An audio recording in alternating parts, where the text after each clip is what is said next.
Je dis, avec une IA, on peut faire en 1 minute autant d'œuvres que possible, juste avec un prompt. Comment est-ce que les artistes appréhendent ça et les galeristes aussi? Il y a beaucoup de Ouest-Africains, de gars d'Afrique centrale qui veulent venir au Kenya parce qu'ils pensent qu'il y a beaucoup plus d'opportunités ici. Mais ils ont un peu peur parce qu'on a toujours l'impression que le Kenya, quand on n'est pas diplomate ou quand on n'est pas dans la tech, on n'a pas vraiment sa place ici. Est-ce que toi, tu penses que des artistes aussi peuvent s'en sortir au Kenya?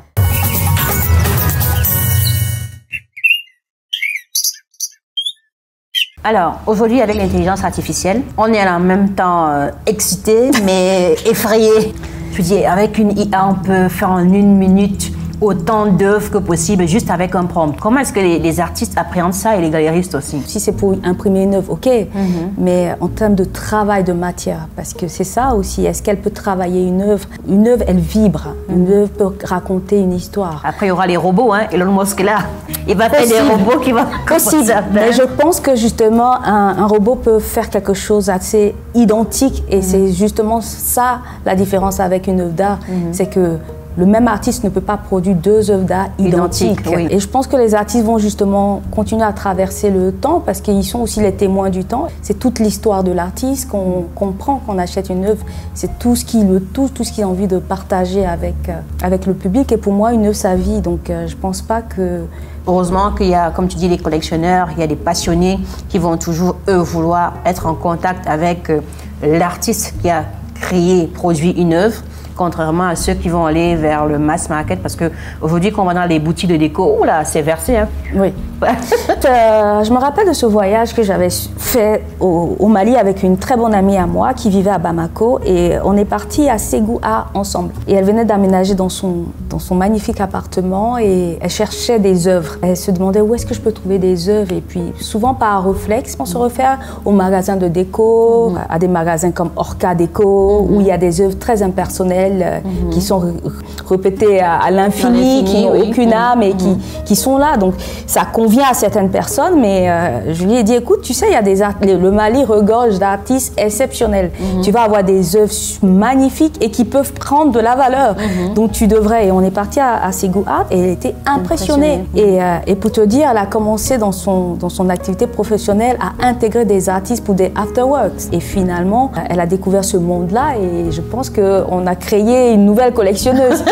Pour ressentir quelque chose, il faut être en contact. Oui, c'est clair. Quand tu ne vois pas, quand tu n'es pas en contact, tu ne découvres pas. Et quand tu vas dans une galerie et ça te touche, tu commences à t'y intéresser et finalement, ça peut te toucher. Alors, redonne-nous le nom de ta galerie et explique-nous sa signification. Alors, ma galerie, c'est Galerie Soview.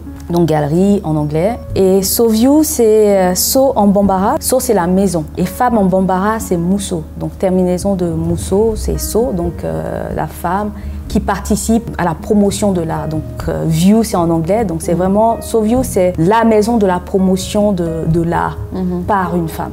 Et le logo de notre galerie, c'est un Emigongo du Rwanda. Quand je créais le projet, un jour, je suis tombée sur un article qui parlait du Emigongo. L'Emigongo, c'est en fait c'est des œuvres faites par les femmes au Rwanda qui a été remis à jour après le génocide. C'est un art qui a permis aux femmes, souvent aux veuves, aux femmes délaissées après le génocide, de revenir dans la société et d'avoir des revenus. Ils ont décidé d'utiliser cet art pour avoir des rémunérations. Donc cet Emigongo, pour moi, c'était vraiment la femme qui revient dans le game, mais à travers l'art. Et c'est pour ça que j'ai décidé de matérialiser, d'avoir le logo Emigongo qui représente la galerie, avec bien sûr la signification de Soview, qui est un mix entre le bambara et l'anglais. Du coup, je rebondis en me demandant, est-ce que c'est un univers exclusif ou bien beaucoup plus pour des hommes? Mondialement, il y a très peu de femmes noires qui portent l'art. Alors j'ai cette amie galeriste à Paris qui me disait que pourtant c'est une femme blanche, blonde, aux yeux bleus, qui me disait, écoute, moi des fois quand je suis dans ma galerie, qu'il y a des gens qui arrivent, ils pensent que je suis l'assistante. Et donc pour elle c'est compliqué et elle me disait, j'imagine pour toi. Donc c'est encore plus compliqué pour des gens. Quand je me retrouve dans des foires, ils pensent que je suis l'assistante et ils me disent, ah oui, la galeriste, oui c'est moi. Donc c'est vrai que c'est pas un métier où on voit beaucoup de femmes en général, des femmes noires, mais sur le continent africain, il y a beaucoup de femmes qui portent l'art. Et d'ailleurs, beaucoup de collectionneurs sont des femmes sur le continent. Et je pense que justement, c'est ça. Les femmes, elles ont ce côté visionnaire. Et je pense que c'est pas pour rien. Elles sont d'ailleurs une part importante des collectionneurs africains. C'est parce qu'elles voient le côté investissement aussi. Et le côté, on a envie de porter un peu plus notre communauté et aussi proposer à nos enfants de l'art de notre continent. Moi, je trouve ça assez aberrant que ce soit assez aisé pour un petit Français de découvrir l'art tribal africain dans les musées en Europe, pendant que les enfants sur le continent n'ont pas la possibilité. Oui, c'est vrai qu'on n'a pas la culture en fait. On n'a pas la culture et il n'y a rien qui est mis en place pour cela. Et j'ai été tellement honorée quand je suis allée au Bénin avec mes enfants pour voir les bijoux royaux qui ont été ramenés dans ce palais. J'avais des larmes aux yeux. J'étais avec une amie qui avait ses enfants et nos enfants, ils étaient émerveillés. Et j'ai trouvé ça assez exceptionnel et j'étais très très fière de ce travail qu'a fait le Bénin pour proposer justement à ces enfants de découvrir l'histoire de leurs ancêtres à travers justement cet art qui était très important dans les cultures et dans les religions africaines. Donc je pense que finalement, il faudrait qu'on se reconnecte à notre créativité en supportant et portant davantage nos artistes, notre culture, en la valorisant. Et bien sûr, on peut la faire à l'étranger, mais on doit commencer sur le continent. Souvent, les gens me demandent pourquoi je n'ouvre pas une galerie ailleurs, puisque les collectionneurs sont là-bas en Europe. Je dis, j'ai une responsabilité. Je veux qu'à Accra, sur le continent, les enfants, tous les mois, le parent qui dit, j'ai envie de voir une exposition, il a cette possibilité-là. Bien sûr, je ne suis pas la seule à Accra. Il y a de très belles galeries au Ghana, heureusement, qui font un travail important, qui ont été pionniers, parce qu'ils ont créé, nous, on a aussi suivi. Donc, je pense qu'il y a des gens qui ont été pionniers dans la valorisation des artistes, donc tant mieux. Mais je trouve que c'est important que les artistes, les parents, se disent « Ok, on fait quoi ce week-end ? On a le choix entre aller à la plage ou aller voir une exposition. » Changeons un peu. Voilà. Et moi, je fais pareil avec mes enfants à Nairobi. Tous les mois, je choisis une exposition où j'emmène mes enfants et je trouve que c'est important. Je compte sur toi pour organiser une exposition ici. Parce que si tu remarques bien, les Kenyans ont une grosse méconnaissance de l'Afrique de l'Ouest. J'y pense beaucoup. J'aimerais bien créer même une sorte de résidence où les artistes pourraient échanger ensemble, où on pourrait inviter des artistes ouest-africains qui rencontrent des artistes kenyans. Parce que pour moi, l'échange, c'est important. À travers l'échange, on découvre l'autre, sa culture, ses perceptions, et puis on peut améliorer aussi notre technique. Il y a beaucoup de Ouest-Africains, de gars d'Afrique centrale, qui veulent venir au Kenya parce qu'ils pensent qu'il y a beaucoup plus d'opportunités ici. Mais ils ont un peu peur parce qu'on a toujours l'impression que le Kenya, quand on n'est pas diplomate ou quand on n'est pas dans la tech, on n'a pas vraiment sa place ici. Est-ce que toi, tu penses que des artistes aussi peuvent s'en sortir au Kenya? Je crois que le Kenya est un pays très friendly, qui est vachement ouvert aux autres. Donc moi, je me suis sentie tout de suite très bien reçue au Kenya. Je commence à networker pour rencontrer des personnes qui sont sensibles à mon domaine d'activité, tout ce qui a trait à l'art, et je ne ressens pas de réticence particulière, bien au contraire.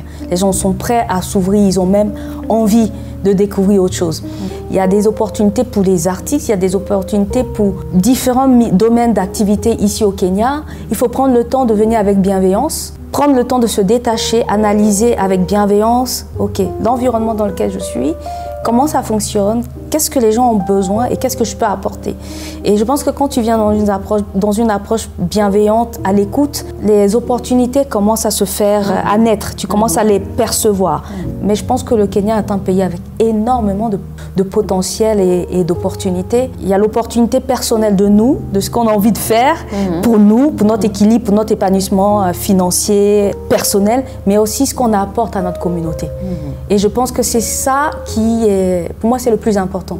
Il faut qu'on se réalise, qu'on se retrouve, mais il faut aussi qu'on apporte quelque chose pour que quand on soit plus de ce monde, telle personne a fait quelque chose pour sa communauté.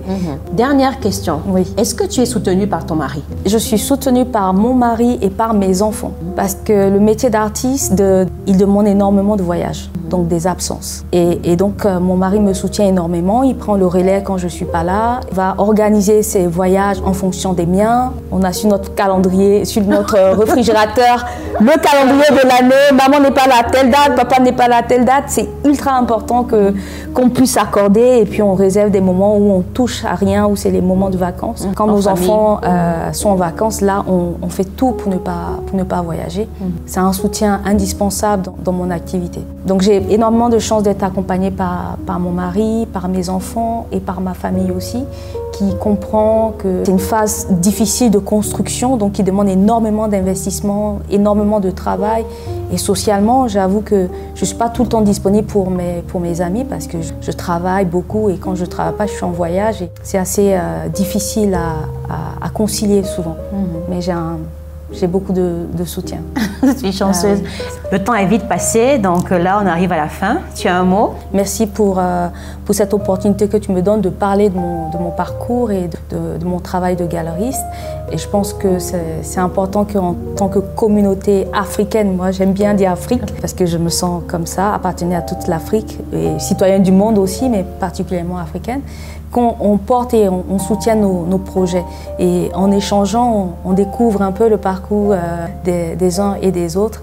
Le simple fait de parler des projets des autres, ça fait écho. Donc les gens écoutent, les gens découvrent. Donc aujourd'hui, tu as découvert mon univers, et je suis certaine que à travers toi, d'autres personnes découvriront cet univers-là, et ça fait grandir Et compte sur moi pour te pousser pour que tu nous organises un événement. Et je serais ravie de l'organiser avec toi, parce que je pense que tu es une référence ici au Kenya. Tu es vraiment une personne qui unit, qui accompagne les gens, qui les incite à investir, à se rencontrer. Vraiment, merci à toi pour cette opportunité. Merci encore. Ouais. Et vous, n'oubliez pas, abonnez-vous, laissez un commentaire si vous avez des questions, si vous voulez en savoir plus sur son métier, parce que je pense qu'elle a une grosse expérience. On ne peut pas tout partager en si peu de temps.